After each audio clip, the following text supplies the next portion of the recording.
Listening to Following On, another terrific day of Test match cricket in Chennai. I'm Mark Nicholas, and over the next 20 minutes or so, I'll be with Darren Gough and the former England wicketkeeper Matt Prior to review all the action. We're going to discuss Rohit Sharma's innings, of course, that, could prove to be the difference in the Test match, as well as England's late fight back with the ball, and we'll get reaction from the England camp. So plenty to discuss. Yes, you're listening to Following On.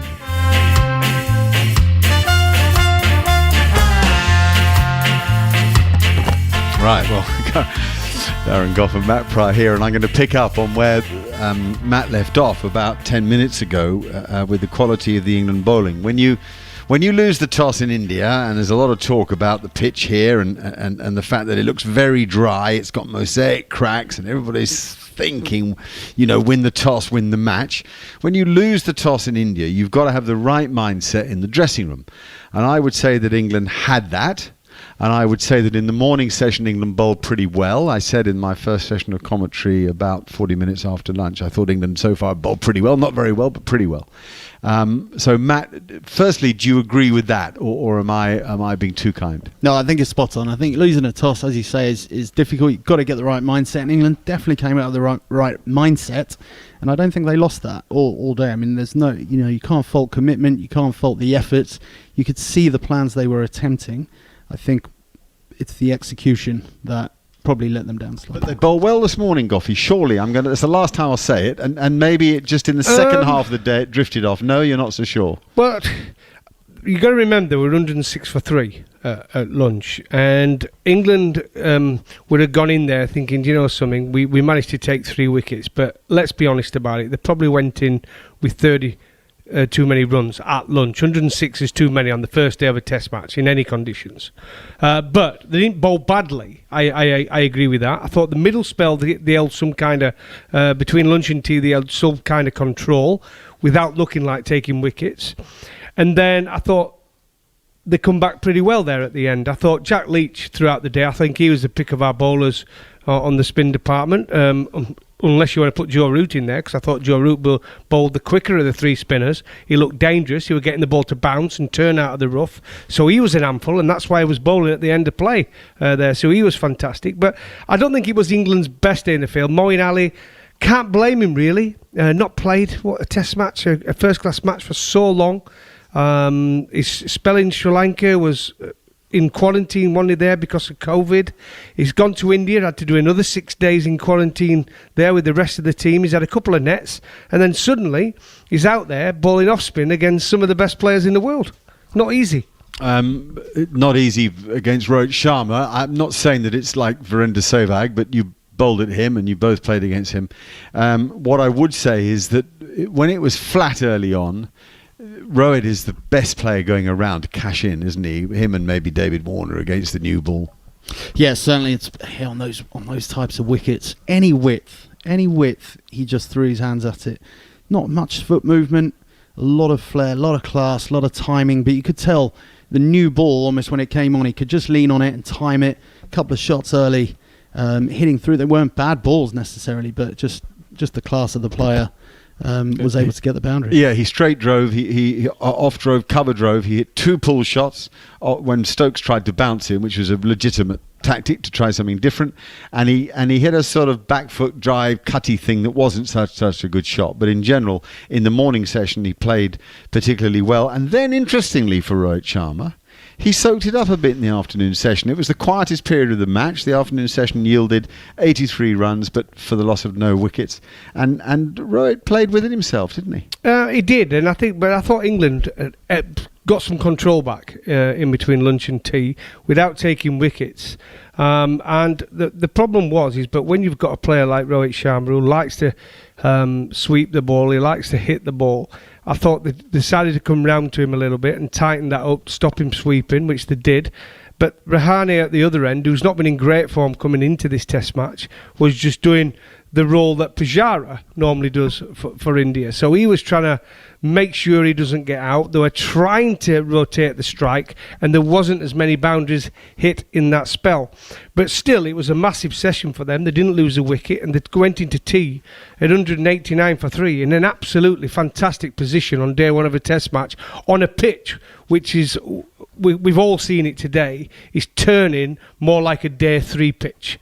As we saw in the first test last week. So there's a massive difference in the pitches, what we've seen so far.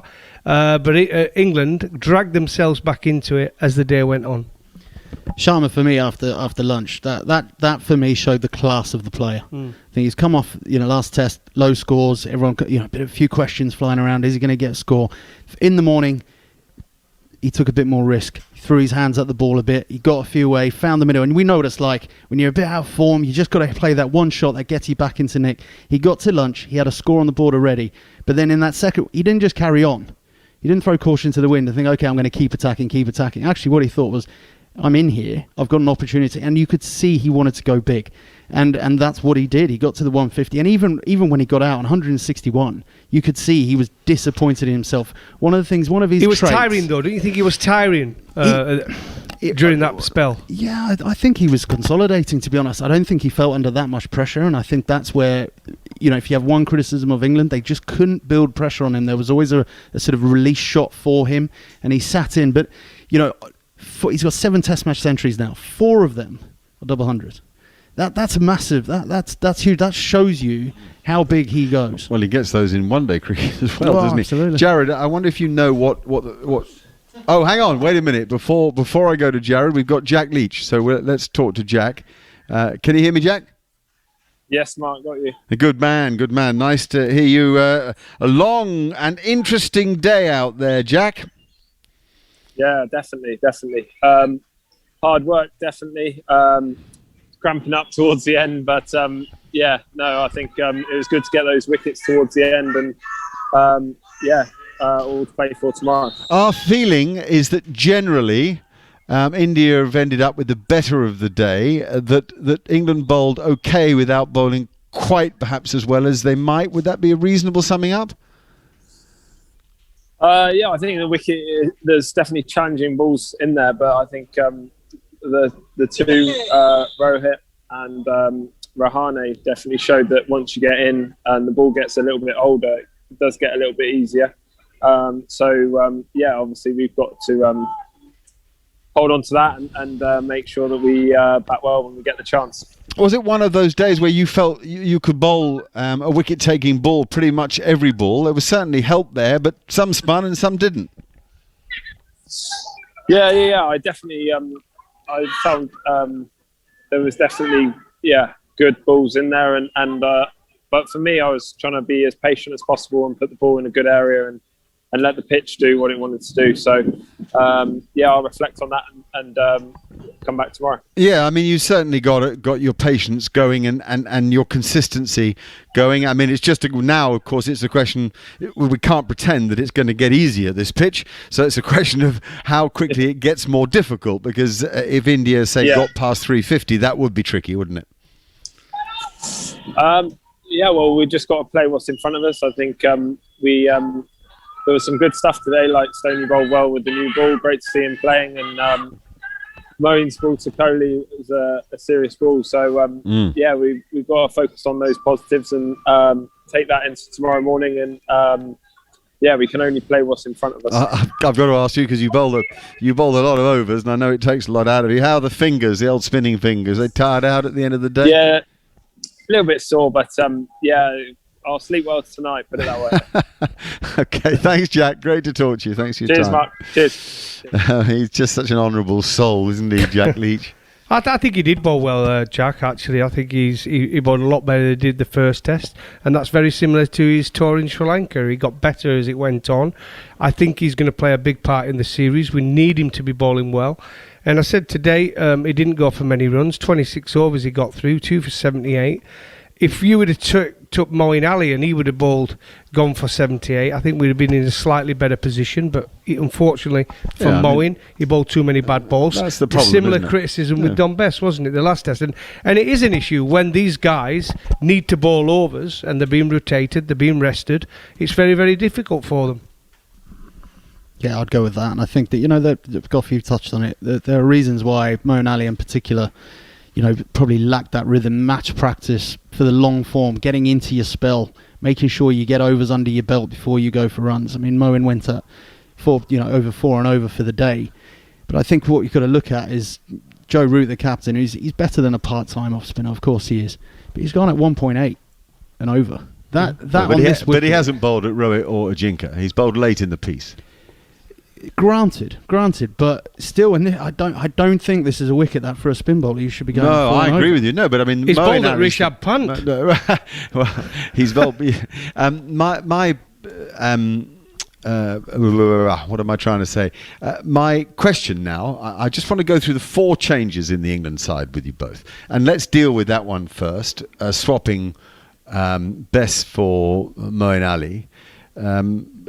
We saw the virtue in that. We saw either a tired or a slightly reticent Don Best in the second innings, where he bowled a lot of full tosses, and I think they thought they'd get more out of Moeen Ali, but not necessarily cheaper, which is interesting because actually Don Best got quite a good wicket to balls bowled ratio in these last 3 test matches, and indeed over the last year that he's played test cricket. So A, was it a move you would have made, Matt, and B, how do you think it worked out? Firstly, yes, it's a move I would have made. I think Moeen Ali in form brings a lot to this England. I personally believe he's England's best spinner when he's playing and he's in form, of course. So I think, and thinking further ahead for the rest of the series, he needs game time. He needs game time. And I mean, listen, we're arguing, is game time in a test match? That's where he's having to find his rhythm. It's probably not ideal, but it is what it is.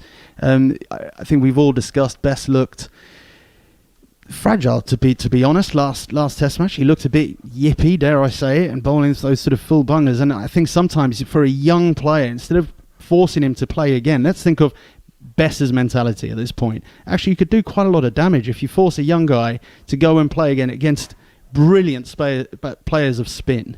Actually, you can damage his confidence a huge amount. So actually, have they made the right choice and gone, you know what, have a spell, go back to, or not back to the drawing board, but go back to the training ground, go speaking to Jeetam Patel, etc., and let's give Moeen a chance. So listen, I would have played Mo personally.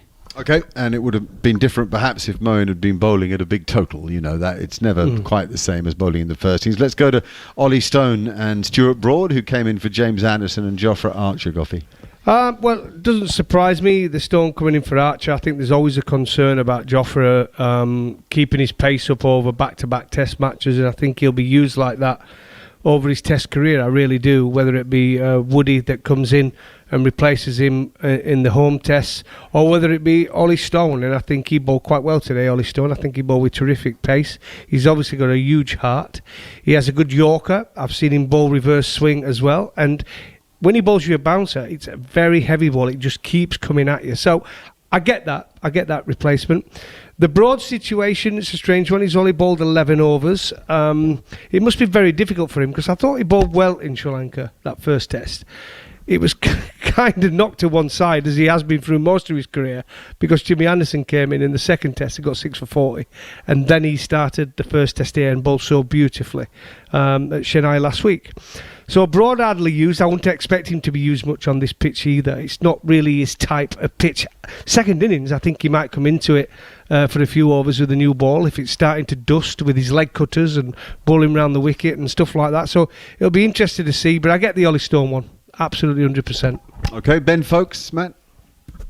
Yeah, we always knew Josh Butler going back after the first test. I mean, there's the argument of where does Johnny Bairstow fit in, but Folkes, I think, is well renowned as the best pure wicket keeper, and he certainly showed that today. I mean, he was class. He was absolute class on a turning, bouncing, spitting wicket. He made it look annoyingly simple, to be quite frank, and he's had a good day.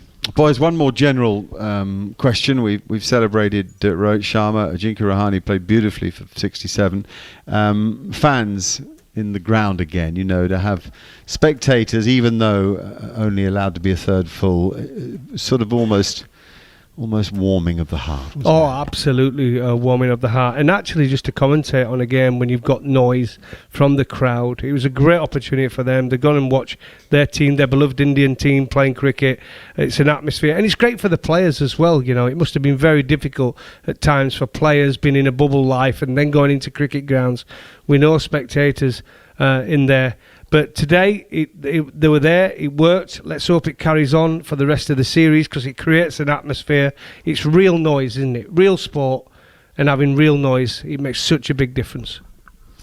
Exactly. I think you just can't underestimate what an effect it would have on the players. Goffey, I agree with you. Just having some fans in it. Ultimately, these guys are entertainers. They're bred to play in front of crowds and entertain crowds, and that's why you do it. That's what gets you going, gets you pumped up, gets you motivated to put a performance in front of a crowd. So to have them there is absolutely fantastic. I agree with you. Just to have the noise through the stump mic, it does warm the heart. Absolutely. Gentlemen, thank you. Nice to chat. 5:25 in Chennai, 5 to midday here in London. Rohit Sharma caught Ali bowled Leach 161. Shubman Gill LBW Stone no score. Cheteshwar Pujara caught Stokes bowled Leach 21. Virat Kohli bowled by Moeen Ali no score. Ajinkya Rahane bowled by Moeen Ali 67. Rishabh Pant is still there with 33 and threatening overnight.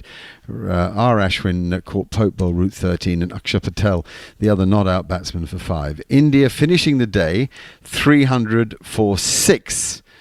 Let's look back.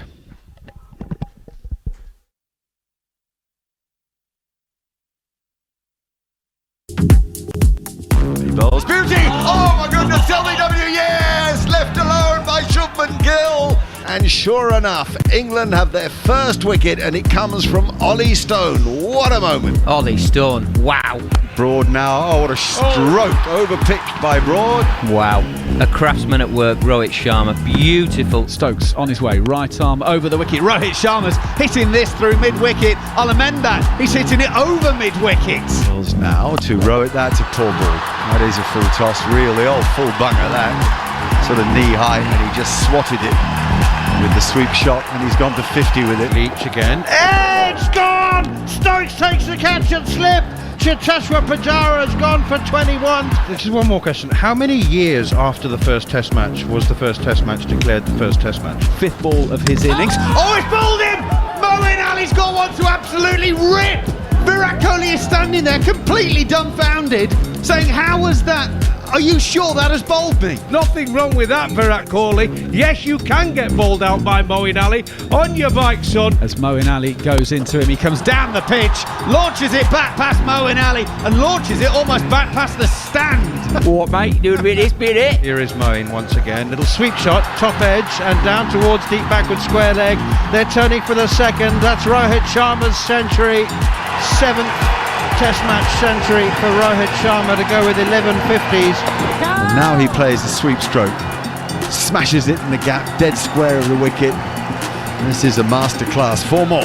Luckily, Goffey, being the ultimate team man he is, asking everyone, sausage or bacon? Sausage for me, Goffey, please. Bacon for me with brown sauce, please. Here is Moeen Ali once again, and that's pushed nicely down the ground for his 50 by Ajinkya Rahane. Root around the wicket. Rohit turns it off of his hip, past the short leg fielder, and sets off for a single. He gets to 150. Each bowls, and again the sweep shot, and yes, caught in the deep by Moeen Ali. And for the first time, the sweep doesn't work for Rohit Sharma. And after a long vigil, after 231 balls, after some glorious stroke play, a very fine innings comes to an end. And he now sweeps, he bowled him! Moeen Ali! has got the wicket of Ajinkya Rahane. It's worked for England. Pant's going to come down the wicket to Jack Leach, and he's hoiked him into the stand at mid-wicket. Get the sanitizer out. There's a phrase you never thought you'd use in cricket commentary. You wouldn't, would Get you? the sanitizer It's out. mad. What a world we live in. Here is Root once again. Oh, and that's caught at short leg by Ollie Pope. It's all happening. Off the inside edge, it is. He's given, he's walking. Ashwin's on his way. Here is Ollie Stone once again. Bowls short ball and he's pulled it. Oh, the last over of the day. 300 up for India.